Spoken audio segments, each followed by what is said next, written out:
हर एक सेशन बड़ा महत्वपूर्ण है और इस सेशन के अंदर हम बात करने वाले हैं एक ऐसी कहानी की जो कि आपसे जुड़ी हुई है। हर कोई चाहता है कि वो एक ऐसा कदम रखे जो कि उसको बुलंदी तक पहुंचा दे और ऐसे ही छोटे छोटे कदम जो कि आपको आगे तक पहुंचाएंगे, आपको तरक्की की राह पर मजबूत करेंगे। ऐसी एक कहानी और कुछ खास मेहमान हमारे साथ कार्यक्रम में जुड़ रहे हैं। आप सबसे पहले आज के खास पैनल से आपको मिलवाता हूं। दरअसल ये जो पैनल है ये अपने आप में बड़ा खास है। शुरुआत एक कदम से की और आज मीलों तक का ये सफर तय कर चुके हैं और पापड़ व्यवसायी इस बीच हमारे साथ हैं। अलग अलग सेक्टर से जुड़े हुए हमारे साथ लोग हैं। हमारे साथ मेधा दुजारी हमारे साथ हैं, हैंडीक्राफ्ट गिफ्टिंग सेक्टर से जुड़ी हुई हैं। बहुत स्वागत है मेघा जी आपका। हमारे साथ पापड़ व्यवसायी कंचन दुजारी हैं। कंचन जी बहुत स्वागत है आपका। एक लंबे समय से ये पापड़ व्यवसाय में काम कर रहे हैं, भुजिया और ये इस तरीके के सेक्टर में आपका रोल रहा है। हमारे साथ एक और खास मेहमान है नवरत्न सिंघवी जी। बहुत स्वागत है सर आपका भी कार्यक्रम में। पापड़ व्यवसायी हैं ये भी, लेकिन बीकानेर की जो पहचान है उसको आज भी जो दुनिया भर के अंदर मजबूत रही है उसको वो पेश करते रहे हैं और इन्हीं तमाम चीजों को जरा समझने की कोशिश करते हैं, क्योंकि हम भी ये चाहते हैं, आप भी ये चाहते हैं कि आप अपना अगर बिजनेस करें, आप एक छोटी सी शुरुआत कर दें तो आपको जो बुलंदियां हैं वहां तक आप पहुंच पाएं। लेकिन कैसे पहुंच पाएं, इनकी कहानी हम समझेंगे, इनकी कहानी हम सुनेंगे कि कौन कौन सी चुनौतियां थी जो कि इस सफर के दौरान उनको उसका सामना करना पड़ा है। मैं जरा शुरुआत कर रहा हूं कंचन दुजारी जी आपसे ही। लंबा समय हो चुका है, पारिवारिक बिजनेस आपका रहा है, लेकिन पहला कदम कब रखा और कैसे सोचा आपने? पहला कदम 50 इयर्स हो चुके हैं। मेरे ससुर जी ने स्टार्ट किया था घर की ज़रूरतों को पूरा करने के हिसाब से। घर की ज़रूरतों को पूरा करने के हिसाब से मेरे ससुर जी ने यह काम स्टार्ट किया था। उनको 50 इयर्स हो गए। पिछले 12 साल से मैं भी इसमें जुड़ी हुई हूँ, तो अच्छा लगता है और काफ़ी स्ट्रगल उन्होंने किया था। हम जब तक आए तब तक काफ़ी आगे तक पहुँच गया ये काम। और अभी तो मैं देख रही हूँ कि बीकानेर में जब से मैं देख रही हूँ कि लोगों का खाना ही कंप्लीट नहीं होता है कि पापड़ नहीं हो तो।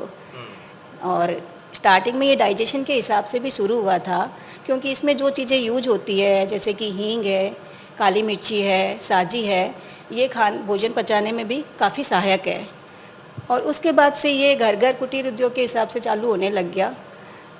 फिर आगे समय जैसे बढ़ा, समय मौसम की अनुकूलता मिली, लेबर का साथ मिला, उस हिसाब से ये काफ़ी बढ़ चुका आगे, स्मॉल सेक्टर पर होने लग काफी नहीं, बहुत आगे तक बढ़ चुका है। भारत नहीं पूरी दुनिया के अंदर प्रसिद्ध है। हाँ, और आप कह रहे हैं ना जैसे खाना खाने के बाद और खाना खाने के साथ साथ एक कल्चर शुरू हो चुका है। ये राजस्थान में नहीं है, आप देश भर के किसी भी कोने में चले जाइए, हाँ, दिल्ली तक में आप अगर खाना खाएंगे या कोई भी चीज खाएंगे तो उसमें भुजिया का एक अलग फ्लेवर है और ये बीकानेरी भुजिया बहुत दूर दूर तक फेमस है। बीकानेरी भुजिया, बीकानेरी पापड़ काफ़ी फेमस है सब जगह। अच्छा, 50 साल पहले जब आपका ये सफर शुरू हुआ, पारिवारिक जो व्यवसाय था आपने शुरू किया, तब में और अब में आपको क्या अंतर नजर आता है? तब में मैंने जैसे सुना हुआ है पापा जी और से कि हम लोग घर में ही उसको हाथ से ही बनाते थे, फिर बेलने के लिए किसी को देते थे, बेल के आते थे। उसके बाद अब तो काफ़ी डिफरेंस आ गया है, क्योंकि अब तो सब मशीन से होने लग गया। उसनाई वगैरह का काम सब मशीन से होने लग गया, गुंदाई वगैरह का। काफ़ी लेबर है हमारे पास में, स्टाफ है, मेल स्टाफ है जो कि मशीनरी का काम करते हैं, और लेडीज़ लेबर काफ़ी है फीमेल में जो बटाई का काम करती है। हम घर बीकानेर के आसपास छोटे छोटे गाँव में भेजते हैं, वहाँ पे हमारा घर में मेहमान आते होंगे तो आपसे तो कहते होंगे भुजिया ही खिलाइए। जी। अच्छा ठीक है, थोड़ा सा आगे बढ़ते हैं। मेघा जी भी हमारे साथ हैं। मेघा जी, आपने भी बहुत कम उम्र में एक नई जर्नी की शुरुआत की है। आपने ये कैसे सोचा, हैंडीक्राफ्ट का वो सेक्टर जिसको अमूमन यूथ जो है वो छोड़ देता है, वो सोचता है कि हमारे हिसाब का नहीं है, लेकिन आपने उसको ऑप्ट किया है, उसके पीछे का मकसद क्या था, कारण क्या था? सबसे फर्स्ट ऑफ ऑल मुझे बीकानेर रहना था, मुझे बीकानेर नहीं छोड़ना था। मैं सोफिया से पढ़ी हूँ, मैंने अपना 12th सोफिया से किया है। बिज़नेस ऐसी सेक्टर है जिसमें यंग फीमेल्स बहुत कम एंटर कर पाती है और बहुत जल्दी से आप बिज़नेस के लिए आपकी फैमिली सपोर्ट कर दे, ये नहीं हो पाता है। तो इसके लिए मैंने बिज़नेस की शुरुआत की थी मेरे बीकॉम के सेकेंड ईयर में। तो from the age of 18-19 I started the thought of business. And आज जो मेरा हैंडीक्राफ्ट का सेक्टर है वो गूगल पे रजिस्टर्ड है वाया नेम ऑफ सांच। रिसेंटली मैंने अपना वेबसाइट का लॉन्च किया है, सारे गवर्नमेंट ऑफिसर्स को बुला के, जिसमें मंजू नैन गोदारा मैम थी, पूजा मैम थी जो कि एक्सटेंशन ऑफिसर है, और हमें ट्रेडमार्क मिल चुका है, हैंडीक्राफ्ट का, मतलब मेरा जो बिज़नेस है उसका नाम है सांच, जो कि मेरे मदर और फादर के नाम से बना है। तो उसका ट्रेडमार्क हमें मिल गया है। वो गवर्नमेंट रजिस्टर्ड स्टार्टअप है। गवर्नमेंट हमें बहुत सपोर्ट कर रही है as a girl, as a female अच्छा, मैं सेक्टर। यही चीज समझना चाह रहा हूँ। अगला मेरा कोशिश यही थी जानने की भी, 2030 का विजन है सरकार का कि हर सेक्टर को आगे बढ़ाया जाए। इस सेक्टर के लिए कोई अगर नई शुरुआत करता है तो उसको सरकार की तरफ से क्या मदद मिलती है, थोड़ा सा उसके बारे में। सरकार हमें एक आर्टिशन कार्ड दे रही है। आर्टिशन कार्ड का मतलब ये होता है कि गवर्नमेंट हमें वेरीफाई करती है कि हम आर्टिस्ट हैं, और अगर आपके पास आर्टिशन कार्ड होता है तो इंटरनेशनल लेवल पे जो बड़े बड़े एग्जीबिशंस होते हैं उसका half of the expense government पे करती है, जो कि हाल ही शुरू हो चुका है। 2030 तक और ज़्यादा मिल जाएगा। तो सांच के पास अपना आर्टिशन कार्ड है और हमें MLU PY की स्कीम्स मिलती है, जिसमें मैं रजिस्टर्ड हूँ ऑलरेडी। तो हमें इंटरेस्ट फ्री मिलता है, यानी कि पूरी पूरी सब्सिडी गवर्नमेंट लेती है, हमें कुछ भी अपने साइड से नहीं लगाना होता। तो मिशन 2030 हैंडीक्राफ्ट को एक ऐसे सेक्टर पे पहुंचाना चाहता है जिससे इंडिया की GDP पे इफ़ेक्ट पड़े, क्योंकि ये ऐसा सेक्टर है जिससे बहुत ज़्यादा इनकम हो सकती है, वो इंडिया में कम हो रही है। तो मिशन 2030 इसी फोकस पे है कि वो इंडिया को इस सेक्टर में आगे ले आए। ठीक है, भारत को आगे बढ़ाना है तो हर स्टेट को भी मजबूत करना होगा, और हर स्टेट के अंदर अंदर हर जिले की जो अपनी पहचान है उसको भी आगे बढ़ाने की इसमें कोशिश होनी चाहिए। नवरत्न जी भी लगातार हमारे साथ हैं। नवरत्न जी, ये पापड़ व्यवसाय के बारे में आपने कैसे सोचा, आपकी क्या कहानी है? मेरे फादर ने स्टार्ट किया था। हाँ, मेरे फादर मदर ने स्टार्ट किया था। अब 48 ईयर्स हो गए काम करते। हाँ, मैं जब 12 साल का था मैंने ज्वाइन किया था बिजनेस। हाँ। अच्छा, तो जब पहला आपने कदम रखा आपके परिवार में, उसके बाद वो उसी तरीके से पारिवारिक रूप से आप काम करते रहे, आपके पास जब आया बिजनेस, आपने उसको एक्सपेंड करने के लिए, बढ़ाने के लिए आपने क्या और सोचा उसके बारे में? और आपको लगता है कि पहले के समय में और आज के समय में बिजनेस करने के तरीके में भी कुछ बदलाव आया है? बहुत ज़्यादा फर्क आ गया। पहले थोड़ा इजी था, अब थोड़ा हार्ड हो गया, टफ हो जैसे? गया मार्केट। जैसे GST इस तरीके से? नहीं, ये उसके अलावा भी काफ़ी चीज़ें हो गई। बता हर 3-4 महीने बाद पता लगता है साहब ये चीज़ चेंज हो गया, आप उसको चेंज करो। उस एक चेंज के चक्कर में बहुत थैली प्रिंट होता है, उसके अंदर क्या होता है कि आइटम सारे प्रिंट होते हैं।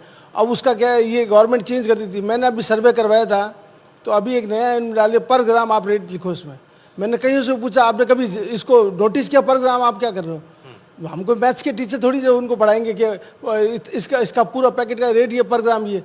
उसके बाद जो प्रिंटर आता है, जो हम कोड वगैरह प्रिंट करते हैं, वो 4 लाइन का 5 लाइन का ऐसा होता है, वो मशीन की मशीन चेंज करनी पड़ती। तो काफ़ी चेंजेज है इसमें, कई चीज़ें ऐसी आ गई हमारे को कि वो सर्वे। क्वालिटी चेक को लेकर के भी कोई सवाल रहता है? क्वालिटी को जो होता है, वो पहले जो रॉ मटेरियल होता था और अभी में उसमें भी बहुत फर्क आ गया। अच्छा, कंचन जी, आप कुछ कहना चाह रही हैं इसमें? हाँ, वो पर ग्राम के वाली प्रॉब्लम तो सब में आ रही है कि पर ग्राम का हिसाब निकालो, पर ग्राम में दो उसको, तो वो एक थोड़ा सा हाँ, मुश्किल काम है। ठीक है। तो अच्छा, इसमें एक चीज़ और, मैं शुरुआत तो मैंने जान ली है कि आपने शुरुआत कैसे की है, लेकिन अब इसमें आगे बढ़ते हुए कैसे और नयापन लाया जाए, क्योंकि अब तकनीक का ज़माना भी है। ऑनलाइन हम हर चीज़ को, जैसा कि बताया मेगा ने भी कि उन्होंने पेटेंट करा रखा है, उन्होंने अपनी वेबसाइट बना रखी है, तो ऐसा करके आपको लगता है कि बिज़नेस और भी ज़्यादा तेज़ी से ग्रो होता है? हाँ, बिजनेस अब ग्रो करेगा क्योंकि अपने पास काफ़ी लेबर है, फीमेल लेबर काफ़ी आगे आ रही है इसको करने के लिए, तो उस हिसाब से अपने को ग्रो करेगा बिजनेस। और काफ़ी चीज़ें अपने को रॉ मटेरियल यहाँ पे आराम से मिलने लग गया है। बीकानेर में खेती का भी अच्छा साधन हो गया है आसपास के गांव में, कि अपने को जैसे मूंग दाल है, मुगर है, ये उड़द दाल है, सब इजीली मिलने लग गया है, और मौसम भी अनुकूल हो गया है बीकानेर का, तो काफ़ी ग्रो करेगा ये आगे चल के। ठीक है, यानी कि आने वाले टाइम में और ज़्यादा ग्रो करने की आने वाले उम्मीद है। टाइम में मेगा जी, गवर्नमेंट इसमें का सपोर्ट रहेगा। हाँ, अगर सरकार का सपोर्ट इसमें रहेगा तो और भी ज़्यादा जो और भी ज़्यादा ग्रो नए जो करेगा। खिलाड़ी हैं या जो नए लोग हैं जो आना चाहते हैं इस फील्ड के अंदर भी अपना एक कोशिश करना चाहते हैं, पहला कदम रखना चाहते हैं, उनके लिए बहुत कुछ हाँ, इसमें सरकार अभी भी सपोर्ट बना हुआ कर है। भी रही है, आगे हाँ। भी करेगी तो ग्रो तो करेगा। ठीक है, इसमें मैं मेगा जी आपसे एक चीज़ जानना चाह रहा हूँ कि एक तरफ सरकार की मदद है, एक तरफ जो नए लोग हैं उनकी कोशिश है, तो उसमें सबसे बड़ा चेंज आपको क्या नज़र आया है? पहली चुनौती क्या होती है, पहली परेशानी क्या होती है, थॉट प्रोसेस क्या होता है? हम अगर कुछ करना चाहते हैं, हमने कुछ सोचा है, तो पहला हर्डल क्या आता है हमारे सामने? हम सोच नहीं पाते, हमें करना है लेकिन हम सोच नहीं पा रहे हैं उसके बारे में? पहला जो थॉट प्रोसेस आता है, जनरली मैं यंग लोगों की बात करूंगी, नए लोगों की बात करूंगी। अगर नए लोग बिजनेस में जाना चाहते हैं या किसी भी सेक्टर में जाना चाहते हैं, जो फर्स्ट हर्डल आता है वो उन्हें ऐसा लगता है कि हमें एक इन्वेस्टमेंट चाहिए बहुत बड़ा, जो कि मेरे अकॉर्डिंग, क्योंकि मैं अपने पर्सनल एक्सपीरियंस से बता रही हूँ, हमें बहुत हैवी इन्वेस्टमेंट की ज़रूरत स्टार्टिंग एज में नहीं होती है। जैसा कि अगर आप खुद को प्रूव नहीं करोगे, ना गवर्नमेंट आप पे भरोसा कर पाएगी, ना ही आपकी फैमिली। तो आपको एक बहुत ही छोटे इन्वेस्टमेंट से स्टार्ट करना चाहिए। आपको अपने प्रॉफिट लेवल स्टार्टिंग में एकदम कम रखने चाहिए, जिससे कस्टमर को बेस लेवल पे आप पे ट्रस्ट हो जाए या आप पे भरोसा हो जाए।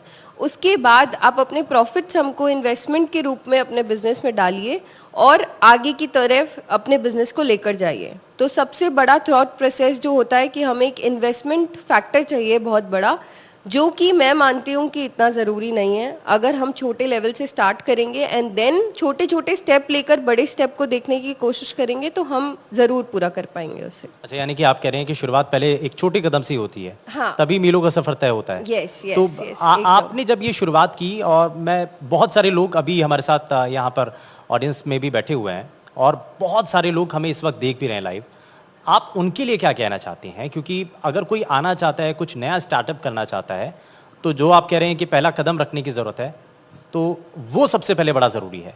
जब आप पहला कदम रखेंगे तभी आपका सफ़र शुरू होगा। हाँ, ज़रूर। पहला स्टेप अगर किसी को भी रखना है तो मैं सिर्फ अपनी तरफ से यही बोलना चाहूँगी, अगर आप मंजिल देख रहे हो तो आपको मंजिल मिलेगी भी ज़रूर। तो ज़रूरत सिर्फ एक स्टेप की है, उसके बाद गवर्नमेंट आपका साथ दे रही है, आपकी हर लेवल पे मदद कर रही है, तो आप कदम उठाइए और साथ साथ तो पूरी दुनिया चल देगी। आपका एक बारी शुरुआत करने की देर है और आप देखेंगे कि समय के साथ अब चीज़ें बदलती हुई नजर आएंगी। अच्छा, इसमें मैं नवरत्न जी एक चीज़ और बताइए कि कहाँ कहाँ से किन चीज़ों की ज़रूरत पड़ती है? दाल की ज़रूरत पड़ती है जब आपने पापड़ का व्यवसाय और ये भुजिया का जब ये प्रोसेस शुरू किया, तो कहाँ कहाँ से, कहीं दूर दराज से लेकर के आना पड़ता था? राजस्थान में सब कुछ अभी available भी हो दूर से आती है सर। साजी तो अभी लोकल में यहाँ प्रोडक्शन इतना नहीं है, पहले पाकिस्तान से इंपोर्ट होती थी, वो ड्यूटी लगी उस पर 200%। अब यहाँ लोकल में क्या होता है, साजी की 3 तरह की क्वालिटी होती है, तो अब जब कोई चीज़ की शॉर्टेज होती है तो मिक्सिंग स्टार्ट हो जाती है उसमें, उससे पापड़ में हमारे बहुत नुकसान लगता है। हींग आती थी अफगानिस्तान ईरान से हींग आती है, तो अफगानिस्तान में भी वो दिक्कत हुई, तो उसके भी 10,000 रुपये की हींग 30,000 रुपये किलो। अच्छा, इसमें कहीं से कोई सब्सिडी नहीं, कोई राहत नहीं? हिंदुस्तान के अंदर 1 ग्राम हींग पैदा नहीं होती, सारी बाहर से ही आती है। कोई कहीं से ड्यूटी बढ़ गई साहब, छूट तो ड्यूटियाँ बढ़ गई तो बड़ा मुश्किल हो जाता है फिर। बहुत मुश्किल। अच्छा, जैसे कॉस्ट रॉ मटेरियल की कॉस्ट बढ़ती, फिर वो मिलावट माल वाला अंदर मिक्सिंग का आता सारा माल, तो यानी कि ये एक बड़ी परेशानी हो बहुत जाती है। ज़्यादा दिक्कत होती है इससे। अच्छा, मैं थोड़ा सा आगे बढ़ते हुए एक चीज़ और जानना चाह रहा हूँ आपसे कंचन जी। कंचन जी, हम इसको ब्रांडिंग की तरफ क्योंकि बड़ा फोकस किया जाता है आज के समय में ना, कि हम प्रोडक्ट भी बना रहे हैं, उसकी ब्रांडिंग भी कर रहे हैं, उसको एक लेबल दे रहे हैं, तो वो लोगों को अपनी तरफ अट्रैक्ट करता है, अपनी तरफ खींचता है।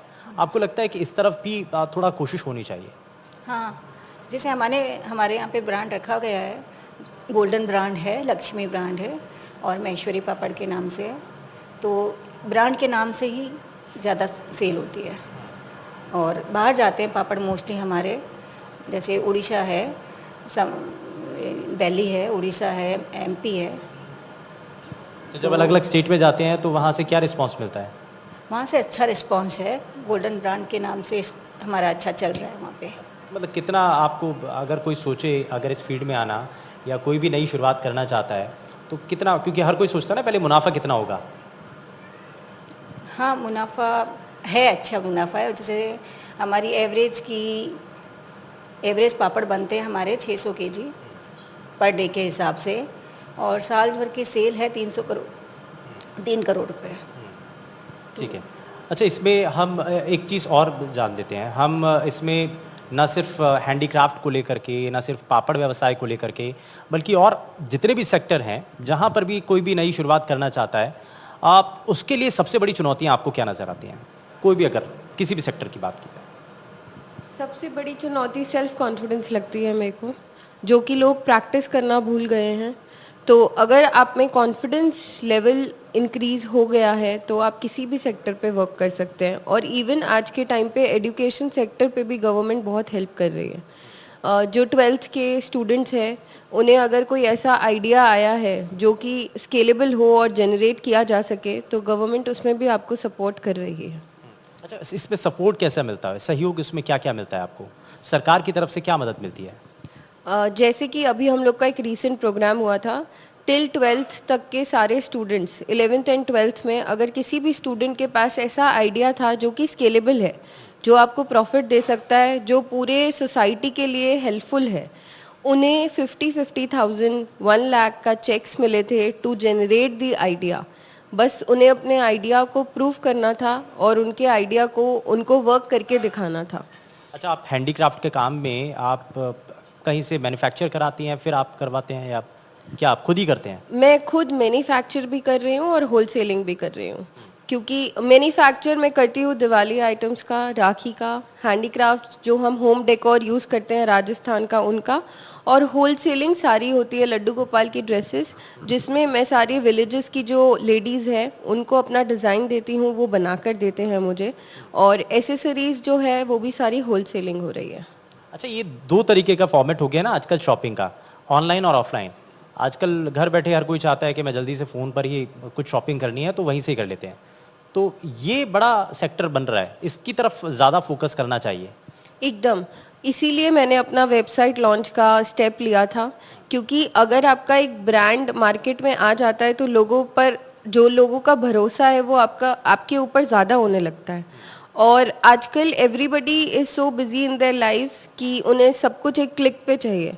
तो अगर आप ऑनलाइन मार्केट को स्ट्रॉन्ग कर लेंगे तो आपको डेफिनेटली ऑनलाइन हेल्प तो मिलेगी ही मिलेगी, और आपका ऑफलाइन सेक्टर भी ग्रो करता है, क्योंकि काफ़ी लोग हैं जो ऑनलाइन देख लेते हैं बट वो सेटिस्फाई नहीं हो पाते हैं, तो वो वर्कशॉप पे आते हैं, जैसा कि रिसेंटली अभी 15 डेज में मेरे साथ हुआ, तो वो ऑफलाइन मार्केट को भी स्ट्रॉन्ग कर रहे हैं। तो ये दोनों में बहुत इंपॉर्टेंट है, आपको ऑनलाइन के साथ ऑफलाइन अपना नीश स्ट्रॉन्ग रखना ज़रूरी है। लेकिन आज का टाइम ना कंपटीशन का टाइम है नवरत्न जी, इसमें आपको बाकी जो आपके साथ रेस के अंदर बाकी जो कंपनीज हैं वो भी दौड़ रही हैं, आपको उनसे बेहतर भी करना है, अपनी क्वालिटी को इम्प्रूव भी करना है और दाम भी कम करना है, क्योंकि सबसे पहले एमआरपी भी देखी जाती है। दोनों चीज़ एक साथ पॉसिबल तो है नहीं। हाँ, हम तो क्वालिटी पे विशेष ध्यान रखते हैं। क्वालिटी अच्छी होगी तो फिर वो कस्टमर रेट नहीं देखता। ऑनलाइन बिजनेस भी मैं करता हूँ, लेकिन अब ऑनलाइन के बारे में ज़्यादा कुछ कहूँ तो अच्छा नहीं रहेगा। मतलब जो प्रोडक्ट मेरा 200 रुपये किलो की रेट है, वो ऑनलाइन उसमें 550 रुपये किलो बिकता है। उन लोगों को आइडिया नहीं है वो क्या पैसा दे के खरीद रहे हैं। उन बच्चों को ये पता नहीं है कि कहाँ क्लिक कर रहे हैं, क्यों क्लिक और क्या चीज़ है, कुछ समझ से बाहर है उनके, कुछ समझ नहीं आता। हम तो खुद परेशान है कि ये ऐसे लेके से, अच्छा उसकी एमआरपी दूसरी छपाई जाती है हमसे, हम तो एमआरपी छाप देते, उसके अंदर डिस्काउंट डाल दिया जाता है कि साहब 40% डिस्काउंट, वो सोचता है आज ही खत्म हो जाएगा 40% डिस्काउंट, जबकि रेट 200 रुपये किलो का 550 रुपये किलो बिक रहा है अमेजोन पे। इसलिए लोग ऑनलाइन की तरफ ज्यादा, जो मैन्युफैक्चरर्स हैं ज़्यादा, ऑनलाइन की तरफ इसलिए ज्यादा है क्योंकि उनको मुनाफा उसमें ज्यादा है। नहीं, मैन्युफैक्चरर को तो यही लोग मिल रहे हैं ना, इसलिए मैन्युफैक्चरर क्यों जाएगा।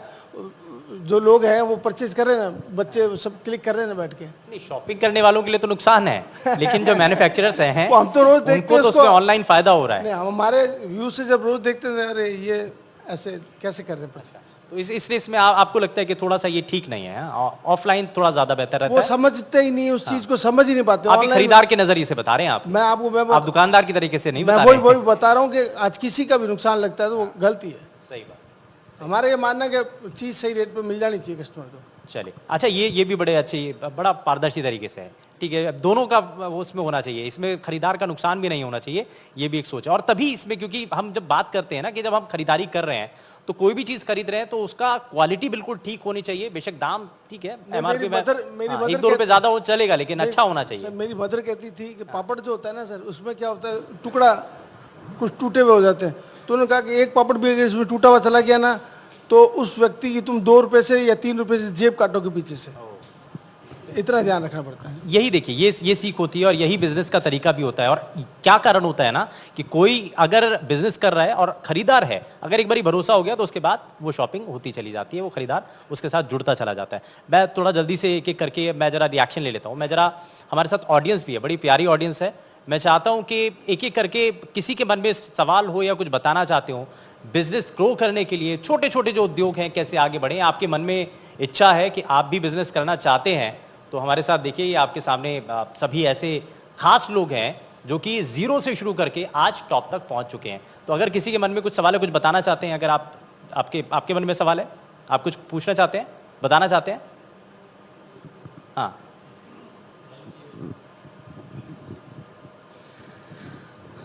देखिए, आपने एक ऐसे सेक्टर को उठा लिया है जो उस पर बात करना बहुत ज़रूरी है। क्योंकि अगर पापड़ और भुजिया नमकीन की बात अगर बीकानेर से होती है तो माने कि पूरा दुनिया यहाँ समाहित हो गया। और पापड़ का जो बिज़नेस है वो केवल बिज़नेस नहीं है, वो हमारी संस्कृति से जुड़ा हुआ हिस्सा है।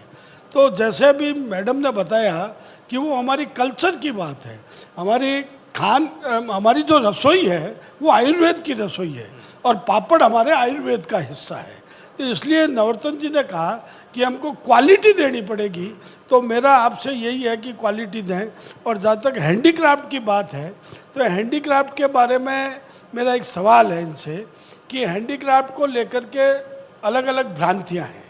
क्योंकि रॉ मटेरियल के बारे में जो सबसे बड़ी दिक्कत होती है कि रॉ मटेरियल बाहर से मंगाना पड़ता है, जबकि जो रॉ मटेरियल बीकानेर में है वो बाहर जा रहा है और बाहर का रॉ मटेरियल यहाँ आ रहा है। जैसे माइंस का रॉ मटेरियल तो बीकानेर से सारा बाहर जा रहा है, यहाँ प्रोडक्ट बहुत कम है। हैंडीक्राफ्ट का रॉ मटेरियल बीकानेर के बाहर से आ रहा है। इसके बारे में आपका क्या है कि रॉ मटेरियल भी बीकानेर में मिल जाए और काम भी बीकानेर में। ठीक है मेघा जी। रॉ मटेरियल जैसा कि आप बता रहे हैं कि हमें बाहर से मंगवाना पड़ रहा है, इसका सबसे मेन रीज़न ये है कि बीकानेर में इसको करने वाले लोग बहुत कम हैं। जो रॉ मटेरियल की 2-3 शॉप्स है जो कि हम सब जानते हैं जो बीकानेर में रहते हैं, उन्होंने अपनी मोनोपोली चला रखी है। तो उस मोनोपोली को तोड़ा नहीं जा सकता, क्योंकि अगर हम वहाँ से परचेज़ करने लग जाएंगे तो हमारी कॉस्ट ऑफ प्रोडक्शन बहुत इंक्रीज़ हो जाएगी। इसके लिए जो चीज़ है जो हम बाहर से ले रहे हैं या हम बाहर का स्टाइल ले रहे हैं, बट काफ़ी इसमें 2-3 लोग ऐसे हैं जो जुड़ना चाह रहे हैं और जो ये कोशिश कर रहे हैं कि यहाँ पे प्रोडक्शन की पूरी फैसिलिटी आ जाए। तो ये प्रोसेस चल रहा है, बट मैं इसमें श्योर नहीं हूँ कि पूरा का पूरा रॉ मटेरियल कब तक बीकानेर में मिलना स्टार्ट हो जाएगा। चलिए ठीक है, अगर किसी के मन में सवाल है या कुछ पूछना चाहते हैं तो आप पूछ सकते हैं जी। मेरा निवेदन मैम से और नवरत्न जी से है कि पापड़ के अंदर सबसे बड़ा जो रॉ मटेरियल है वो सांजी होती है। और सांजी मुझे ध्यान है कि जब हम छोटे थे और घर पे जब पापड़ बेलते थे मम्मी हो, तो अनूपगढ़ से सांजी आती थी उस समय, आज से करीब बिफोर 30 ईयर्स बिफोर। और जिस तरीके से आपने कहा कि इसके ऊपर अगर इतनी एक्साइज ड्यूटी है और बाहर से आ रही है, तो गवर्नमेंट से इस बात की आपके माध्यम से बात जानी चाहिए कि निश्चित रूप से यहाँ सबसे बड़ा उद्योग अगर कोई है, और उद्योग भी नहीं, जो आपने कहा वो ठीक बात कही कि हमारे संस्कृति बन गई हमारी ये। और तो इसके अंदर हमें जो सांझे की जो प्रॉब्लम आ रही है, जिसमें इतनी बड़ी एक्साइज ड्यूटी होने से ये जो एक, क्योंकि ये स्मॉल स्केल इंडस्ट्री, इस पर यहाँ पे लाखों लेबर का जो काम है वो हर कच्ची बस्तियों के अंदर औरतें पापड़ बेल के घर चलाती है। तो सांझे के ऊपर एक्साइज ड्यूटी कम हो, इससे आपसे हमारा निवेदन है कि इसके लिए आप। और इसीलिए देखिए ये इस मंच की खूबी यही है कि यहाँ सिर्फ सवाल नहीं है, यहाँ उसका जवाब भी है, यहाँ समाधान, क्योंकि जब चर्चा करेंगे तभी उसका समाधान निकलेगा। और बड़ा बेहतर आपने बताया और एक अच्छा सुझाव भी है। और हमारी कोशिश यही है क्योंकि इस मंच के जरिए न सिर्फ प्रशासनिक अधिकारी, सरकार के लोग भी इस वक्त ये कार्यक्रम देख रहे हैं, उन तक ये बात पहुँच रही है। और लेकिन एक और चीज़ जाते जाते जी आप कुछ पूछें। एक बात ये है कि ये जो स्मॉल स्केल इंडस्ट्री है, इसको ग्रो करने के लिए अगर हम देखें तो माइक्रो फाइनेंस जो है ना, वो सबसे अच्छी भूमिका निभा सकता है।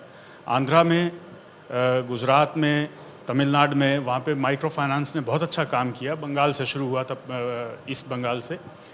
तो माइक्रो फाइनेंस इसमें बहुत बढ़िया भूमिका अदा कर सकता है। परंतु बीकानेर के अंदर अगर हम देखें तो सेल्फ हेल्प ग्रुप्स जो हैं बहुत कम हैं, उनका डेवलपमेंट नहीं हुआ है। पुराने ज़माने में जो ट्रेडिशनल पापड़ का बिजनेस था, तो दुकानदार जो भी थे पापड़ बनवाने वाले, वो छोटे छोटे बक्सों में पापड़ की लोइयाँ लपेट करके वो भेजा करते थे, वो सिर पे रख करके लोग ढोया करते थे, घरों तक पहुँचाया करते थे, शाम को पापड़ इकट्ठा कर किया करते थे। वो जो सीन 30 साल 35 साल 40 साल पुराना था, वो सीन आज नहीं है।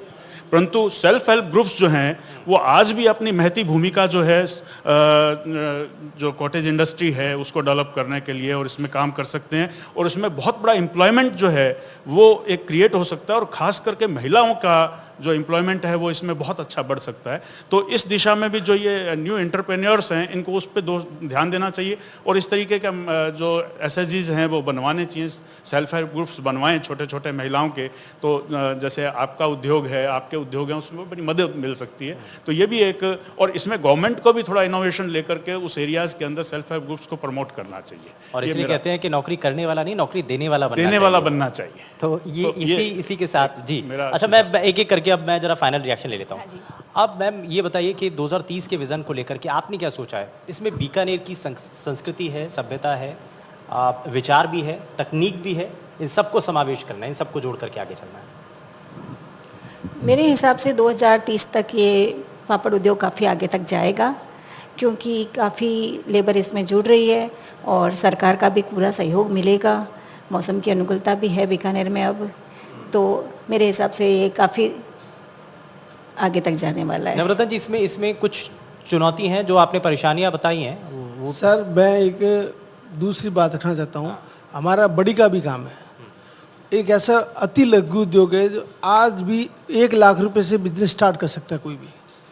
उसके अंदर क्या हुआ कि सरकार ने उस पर 12% GST लगा दिया, वो सोयाबीन बड़ी जो मशीनरी प्रोडक्ट है उस वजह से। तो इसमें इस बिजनेस के अंदर बहुत बड़ी दिक्कत आ रही है। आज भी कोई फाइनेंस की जरूरत नहीं, किसी को पैसा लेने की, तो 1 लाख रुपए से आदमी काम स्टार्ट कर सकता है, और किसी से नहीं हो तो मैं करवा दूं उसको काम स्टार्ट।